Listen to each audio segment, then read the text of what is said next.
नमस्कार, TV 27 news देख रहे हैं आप और मैं हूं आपके साथ दिनकर आनंद। उत्तराखंड में कांग्रेस को एक बार फिर से बड़ा झटका लगा है।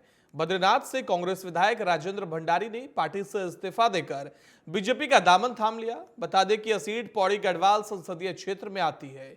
यहां से बीजेपी के राष्ट्रीय मीडिया प्रभारी अनिल बलूनी पार्टी के प्रत्याशी हैं।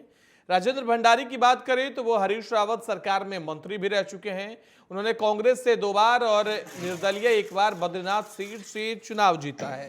तो उत्तराखंड कांग्रेस में इस्तीफों का दौर खत्म ही नहीं हो रहा है, जहां रविवार को कांग्रेस को यानी कि आज 2 बड़े झटके लगे हैं।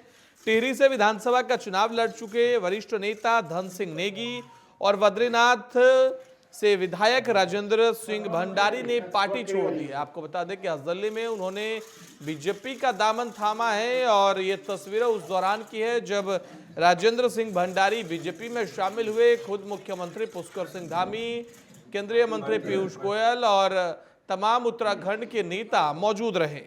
आपको बता दें कि पुष्कर सिंह धामी, मंत्री पीयूष गोयल, पौड़ी सीट से उम्मीदवार अनिल बलूनी और उत्तराखंड बीजेपी प्रभारी दुष्यंत गौतम ने उन्हें पार्टी की सदस्यता दिलाई।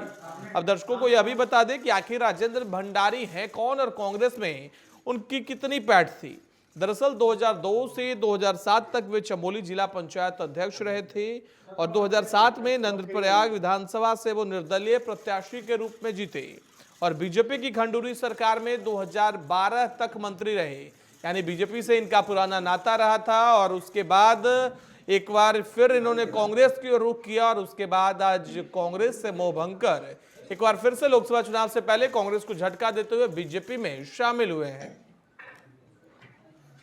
वहीं खबर पर ज्यादा जानकारी के लिए हमारे संवाददाता विपिन नागी हमारे साथ फोन लाइन पर जुड़ गए हैं। विपिन, कांग्रेस के लिए कितना बड़ा झटका माना जाए, क्योंकि राजेंद्र सिंह भंडारी बीजेपी में शामिल हो गए लोकसभा चुनाव से एन पहले और वो भी तब जब उत्तराखंड का पहले फेज में चुनाव होने हैं।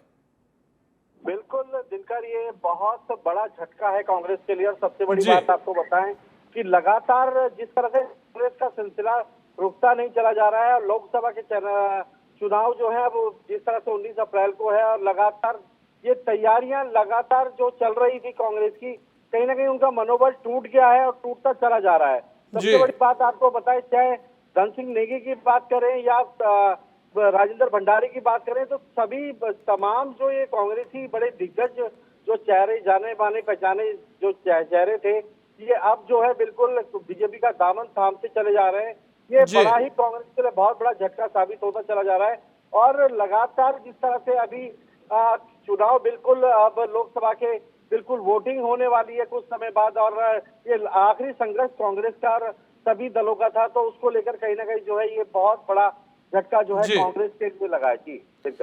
जी बिल्कुल विपिन, लेकिन सवाल यह है कि लगातार उत्तराखंड से ही खबर निकलकर सामने आ रही है कांग्रेस के लिए कि एक के बाद एक लगातार झटके निकलकर सामने आ रहा है। पिछले 3 दिनों में 8 नेताओं ने बीजेपी का दामन थामा है। आखिर इसकी वजह क्या है? राजेंद्र सिंह भंडारी जब आज बीजेपी में शामिल हुए उससे पहले उनकी तरफ से कोई प्रतिक्रिया कांग्रेस आलाकमान के लिए? बिल्कुल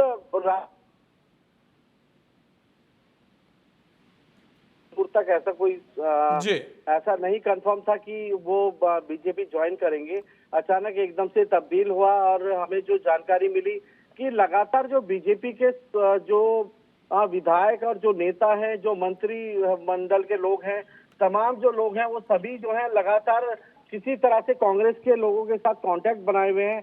किस तरह से दलों को तोड़ना है बीजेपी जो है वो कहीं ना कहीं सूत्र जो बता रहे, क्योंकि अभी हिमाचल के जैसे बागी विधायक आए थे और उनके कांग्रेस के जो विधायक आए थे उनके साथ खुद यहाँ पर बीजेपी के 2 विधायक ऋषिकेश होटल ताज में मिले। तो लगातार बीजेपी कहीं ना कहीं जो सूत्रों के हवाले से पता चल रहा है, कहीं ना कहीं बीजेपी जो है कांग्रेस के जो नेताओं को है अपना प्रलोभन देकर तोड़ रही है और लगातार अपने कांग्रेस को कमजोर बताकर खुद अपने दल को जो है कहीं ना कहीं बढ़ाने की बात कर रही है। जी बिल्कुल विपिन, लेकिन ऐसे में सवाल यह भी है कि सिर्फ विधायकों को प्रलोभन देकर तोड़ा जा रहा है, विधायकों को खुद में यह विश्वास नहीं है कि कांग्रेस उत्तराखंड के लोकसभा चुनाव में अच्छा प्रदर्शन करेगी, क्योंकि देखने को यह भी मिल रहा है कि जब उत्तराखंड के वरिष्ठ कांग्रेस के नेताओं से बोला जा रहा है कि आप लोकसभा चुनाव लड़िए, मसलन मैं जिक्र अगर हरीश रावत की कर लूं तो सीधे से इनकार कर दिया जा रहा है कि मैं कांग्रेस की तरफ से चुनाव नहीं लड़ सकता। तो क्या यह वहां के कार्यकर्ताओं और नेताओं में बैठ गया है कि कांग्रेस इस चुनाव की रेस से बाहर है, इस वजह से पार्टी छोड़ रहे हैं लोग? बिल्कुल दिनकर, इस बार का चुनाव बड़ा ही अहम और एक दिलचस्प माना जा रहा है, क्योंकि कांग्रेस जो है जी हर जगह से जैसे छोड़ती जा रही है अपने बिल्कुल चुनावी निशान। और सबसे बड़ी बात आपको दिनकर, सबसे बड़ी बात बता दें कि बिल्कुल भी कहीं न कहीं तक भी जो है बिल्कुल जिस जगह से देखा जाता है कि बीजेपी जो है कांग्रेस से कोई भी ऐसा नेता जो है अभी नहीं कोई छोड़ेगा दल को, और उसी का एकदम से संज्ञान में आ रहा है कि उन्होंने जो है कहीं ना कहीं जो है पार्टी छोड़ दी है और वो इस्तीफा देके जो है बीजेपी ज्वाइन करने जी की बात कर रहे हैं।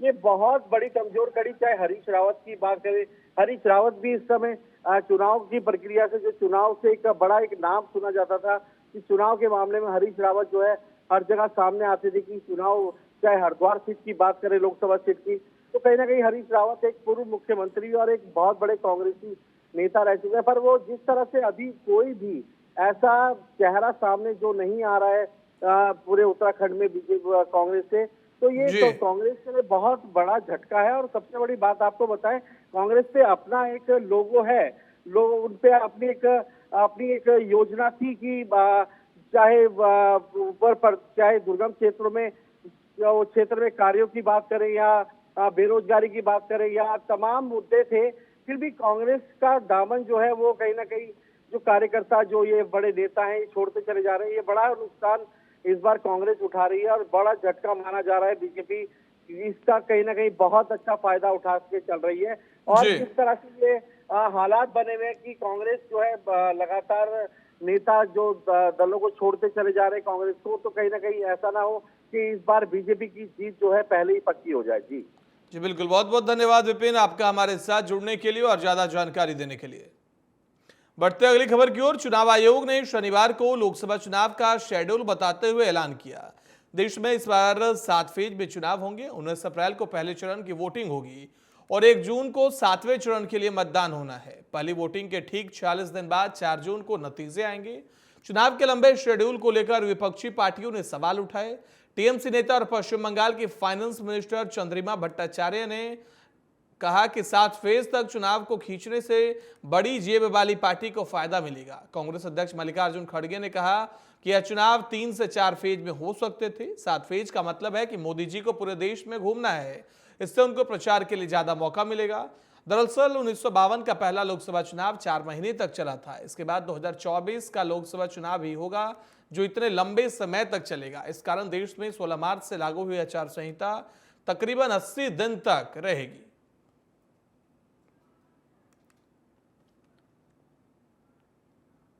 वहीं लोकसभा चुनाव से पहले बीजेपी में विपक्षी दलों के नेताओं के ज्वाइनिंग का सिलसिला कई दिनों से चल रहा है।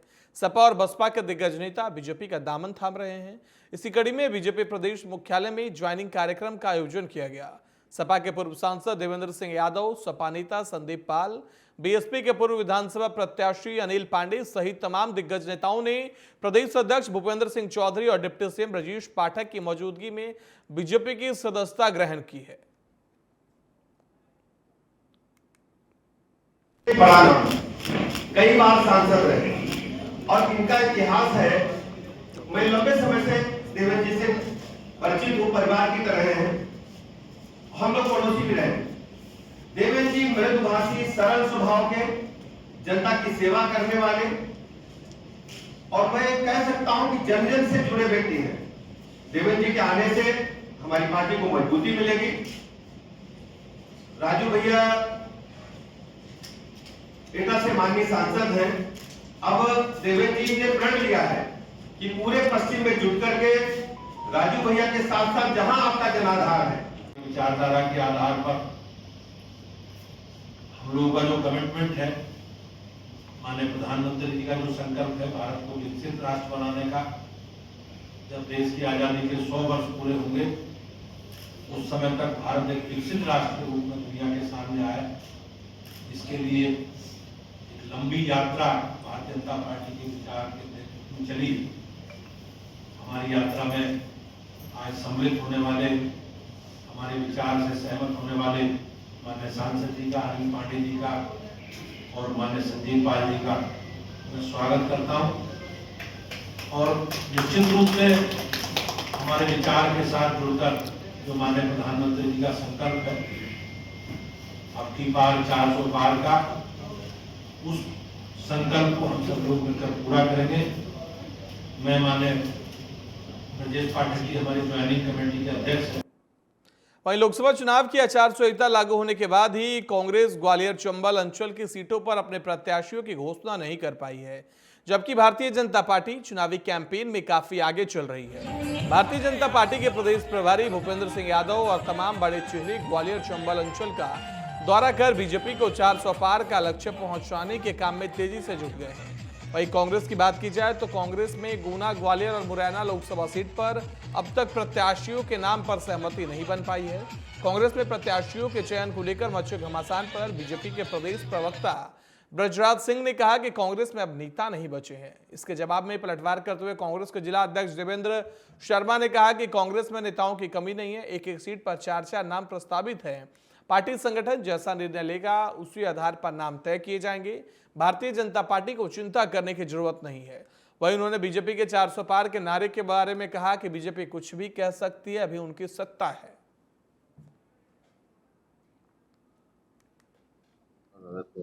कांग्रेस में बहुत नेता है, हमारे यहाँ भीड़ ज्यादा है, इसलिए निर्णय लेने में दिक्कत आ रही है। तो बता दूं भाजपा के लोगों को, और हमारे यहाँ जो सिस्टम है वो बड़ा पेचीदा है, क्योंकि हमारे यहाँ पूरी रायशुमारी होती है। रायशुमारी के बाद नाम जाता है।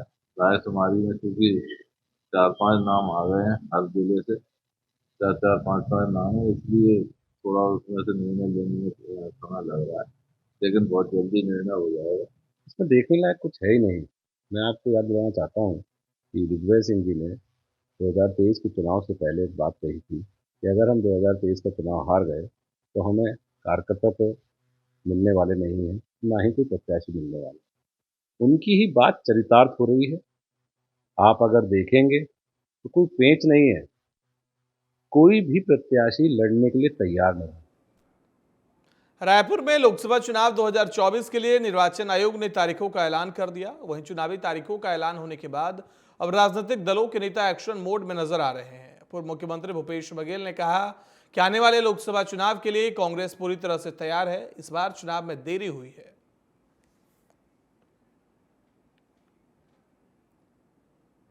हुआ था, पहले बस्तर हुआ था, फिर राजनांदगांव, कांकेर और महासमुंद, उसके बाद 7 लोकसभा तीसरे चरण में हुआ था, लेकिन तारीखें अलग अलग थी।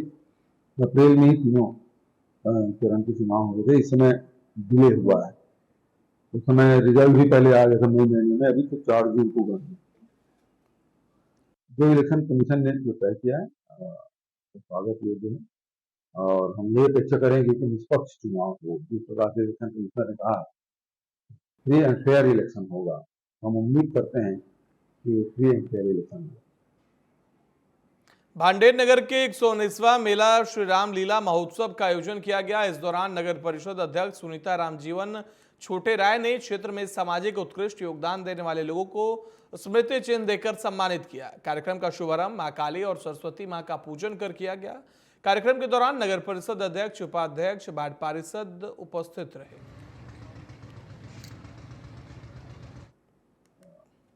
119वां मेला श्री राम लीला का जो कार्यक्रम चल रहा है, उसमें हमारे नगर के समाज के लिए काम करने वाले और हमारे जो ज़मीनी से जुड़े हुए हैं, आज ज़मीन से जीरो से हीरो हैं, जिन्होंने कार्य किया है समाज के लिए, उनको आज 81 लोगों को सम्मानित किया गया, जिसमें हमारी एक मातृशक्ति का भी सम्मान किया गया है, जिन्होंने बड़ी मेहनत से अपने दम पर पूरे परिवार को सम्मानित मंच पे आज उनके। नोएडा की एक रेप पार्टी में सांपों के जहर की आपूर्ति के मामले में फंसे यूट्यूबर एल्विश यादव को पुलिस ने पूछताछ के बाद गिरफ्तार कर लिया। फॉरेंसिक रिपोर्ट में इस बात की पुष्टि हुई थी कि जिस जहर का नमूना लैब में परीक्षण के लिए भेजा गया था वह कोबरा का ही था। दरअसल नोएडा पुलिस ने रेप पार्टी में सांप के जहर के इस्तेमाल के मामले में एफआईआर दर्ज कर ली है। इस केस में एल्विश यादव भी आरोपी हैं। पुलिस ने इस मामले में 5 लोगों को गिरफ्तार किया है, जिसमें राहुल यादव नाम का भी एक आरोपी है। हालांकि एल्विश यादव ने अपने ऊपर लगे आरोपों को बेबुनियाद बताया है। नोएडा की एक रेप पार्टी में अब सांपों के जहर की आपूर्ति के मामले में फंसे यूट्यूबर ने बीते फरवरी महीने में सोशल मीडिया मंचों पर एक वीडियो साझा कर एक संस्था पर झूठे मामले में फंसाने का आरोप लगाया था।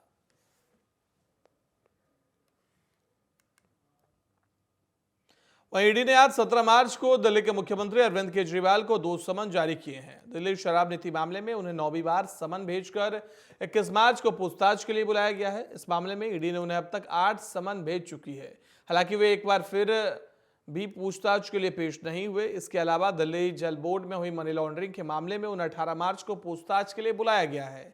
सीबीआई ने जुलाई 2022 में बोर्ड की टेंडर प्रोसेस में भ्रष्टाचार और रिश्वतखोरी के मामले में एफआईआर दर्ज की थी। सीबीआई की एफआईआर को आधार बनाकर ईडी ने दिल्ली जल बोर्ड की टेंडर प्रक्रिया में अनियमितताओं के 2 अलग अलग मामलों की जांच शुरू की थी।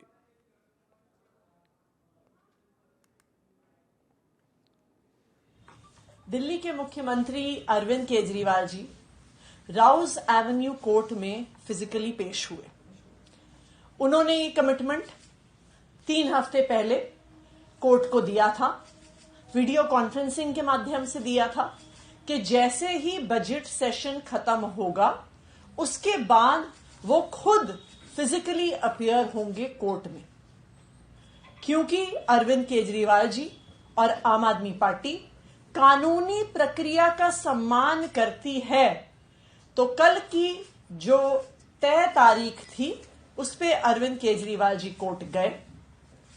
उन्होंने भारतीय जनता पार्टी के सभी नेताओं को जवाब दे दिया जो बार बार कह रहे थे कि अरविंद केजरीवाल जी कोर्ट से भाग रहे हैं, जो बार बार कह रहे थे कि अरविंद केजरीवाल जी ईडी से भाग रहे हैं।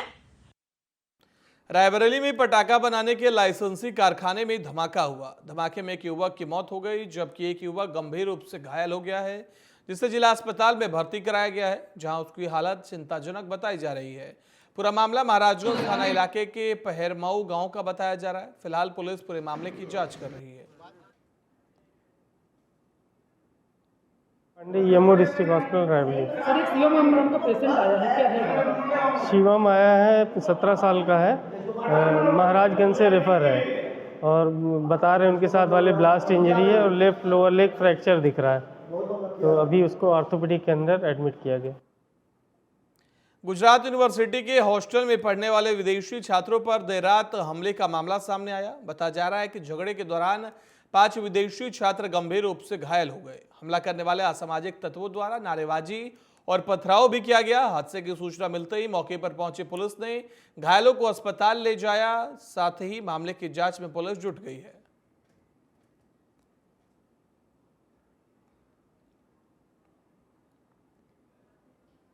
वहीं अगली खबर वाराणसी से है, जहां काशी विश्वनाथ धाम में रोजाना लाखों श्रद्धालुओं की कतार लग रही है। यहां पर देश विदेश से लगभग रोजाना 1 लाख श्रद्धालु पहुंच रहे हैं। आज सुबह से दोपहर तक लाखों श्रद्धालु ने काशी विश्वनाथ धाम पहुंचकर मंदिर में हाजिरी लगाई और भगवान के दर्शन किए।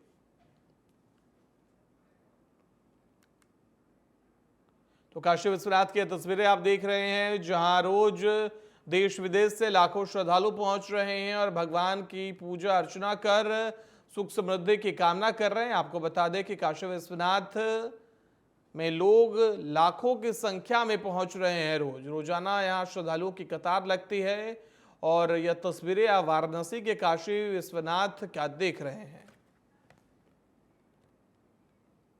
वहीं बागपत में सड़क हादसा हो गया। यहां गन्ने से भरा ट्रक पलट गया, जिसकी चपेट में 2 कारें आ गई। कार में सवार 2 लोग ट्रक के गन्ने के नीचे दब गए, जिन्हें ग्रामीणों ने रेस्क्यू कर बाहर निकाला है। दोनों कार सवार गंभीर रूप से घायल हो गए थे। यह हादसा फैजलापुर गांव के पास हुआ है। उन्होंने से आगे ऊपर आगे को, जैसे उसने आगे ऊपर इधर से 2 गाड़ी आ रही थी, तो इधर एक झील था थोड़ा हल्का मुफ्ता, उसमें कहीं आते ही गाड़ी धीरे धीरे गन्नों की पलट गई और ये 2 गाड़ी दब गई। वहीं जिले के शिक्षक कर्मचारी संघ ने कलेक्ट्रेट कार्यालय का घेराव किया। डिप्टी कलेक्टर संजय जैन को ज्ञापन सौंपा है। संघ ने सहायक आयुक्त आदिम जाति कार्य विभाग MP पिपरैया पर हठधर्मिता का आरोप लगाया है। संघ ने पदस्थ बाबू लोकेंद्र भदौरिया भी शिक्षकों से आए दिन वसूली और बिना शासन के निर्देश के कार्य के लिए दबाव बनाते हैं। शिक्षक संघ के कार्यकर्ताओं ने बताया कि सहायक आयुक्त आदिम जाति कार्य विभाग के सहायक आयुक्त MP पिपरिया शिक्षकों से अभद्रतापूर्ण व्यवहार करते हैं। कर्मचारी संघ ने सहायक पिपरिया और बाबू लोकेंद्र भदौरिया के खिलाफ कार्रवाई की मांग की है। कर्मचारी एकता अध्यापक एकता जिंदाबाद, अध्यापक एकता।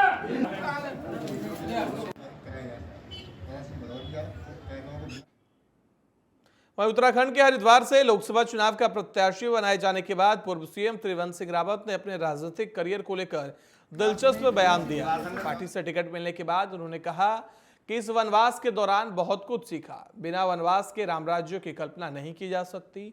बता दें कि अपने सीएम कार्यकाल के चौथा साल पूरा करने की दहलीज पर उन्हें पद से हटा दिया गया था। इसके बाद से वो बीजेपी में मानो साइडलाइन हो गए थे। अब वनवास तो ऐसा हो गया कि लोग आप थोड़ी देर के लिए यहाँ से नाराज हो जाएंगे तो बोले वनवास से आ गए क्या। तो ऐसा कुछ नहीं है।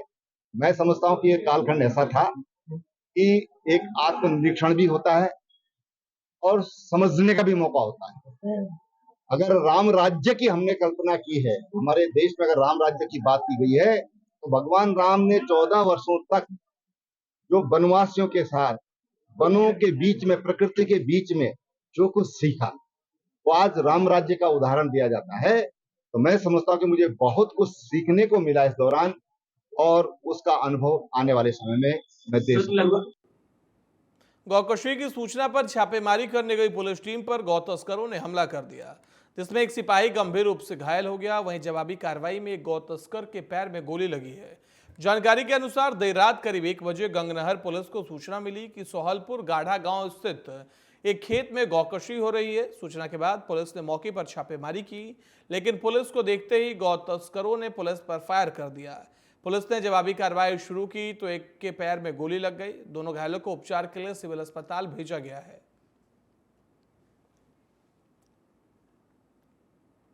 बुलंदशहर में संदिग्ध परिस्थितियों में युवक की मौत हो गई। मृतक के परिजनों ने हत्या की आशंका जताई है। सूचना मिलने पर मौके पर पहुंचे पुलिस ने शव को कब्जे में लेकर पोस्टमार्टम के लिए भेज दिया। साथ ही मामले की जांच शुरू कर दी।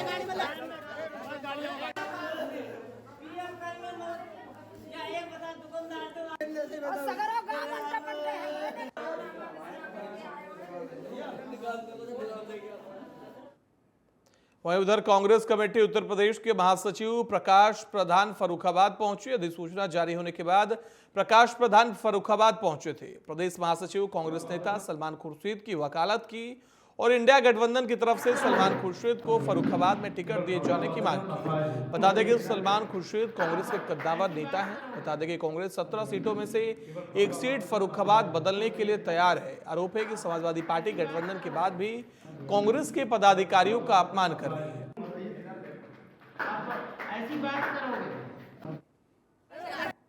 मेरा नाम प्रकाश प्रधान है। उत्तर प्रदेश कांग्रेस कमेटी में महासचिव हूँ, फर्रुखाबाद का प्रभारी हूँ और मैं फर्रुखाबाद का लोकसभा चुनाव का कोऑर्डिनेटर हूँ। आज मीटिंग का प्रोजेक्ट क्या है? आज मीटिंग के कई उद्देश्य हैं। चूँकि लोकसभा चुनाव बिल्कुल सूचना जारी हो चुकी है, पार्टी में सक्रियता बनी रहे, इंडिया गठबंधन को मजबूती से चुनाव लड़ने में ताकत मिले, इसके लिए जो हमारा संगठन जहाँ ब्लॉक पे, न्याय पंचायत पर, जिले में, शहर में, जहाँ भी हमारा संगठन, कुछ लोग निष्क्रिय हैं, उनकी जगह सक्रिय। बुलेटिन में फिलहाल इतना ही। देश दुनिया की बाकी खबरों के लिए देखते रहिए TV 27 न्यूज़।